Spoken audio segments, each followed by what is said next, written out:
Ah, enfin en vacances. Attends, je vais aller voir la piscine. C'est pas du tout ce qu'il y avait sur l'annonce. Attends, j'appelle le mec. Bonjour, je viens d'arriver dans le logement, mais par contre j'ai un gros problème. Votre maison, je l'ai louée parce que vous m'aviez confirmé qu'il y avait une piscine. Oui, et alors? Mais c'est pas du tout une piscine ça, c'est une pataugeoire. Non mais vous ne m'aviez pas demandé la taille. Là, il y a de l'eau pour vous rafraîchir, faites pas les difficiles. Là, il fait 40 degrés, je vais pas rester 2 semaines dans une maison sans piscine, surtout que j'ai payé pour. Donc je vais chercher un logement ailleurs. Très bien, en fait, c'est pas mon problème. Ah si, c'est votre problème, puisque déjà vous allez me rembourser, et ensuite vous allez me dédommager des frais que je vais dépenser pour aller ailleurs.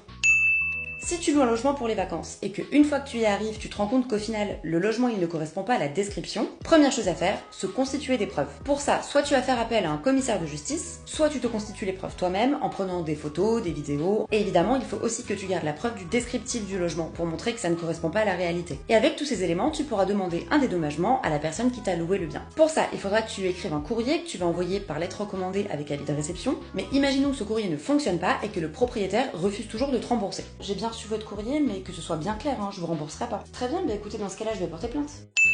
Quand la tromperie est manifeste, évidente, donc quand gros du gros, il n'y a vraiment pas de doute sur le fait qu'il y avait une volonté de te rouler quand on a écrit le descriptif, tu peux porter plainte. La personne qui t'a loué le bien, déjà, elle risquera une amende, et en plus de ça, toi tu pourras demander au juge le remboursement de la location et un dédommagement des frais que tu auras engagés pour louer ailleurs. Pour plus d'informations sur ce qui est légal ou pas, abonne-toi pour mieux comprendre le droit.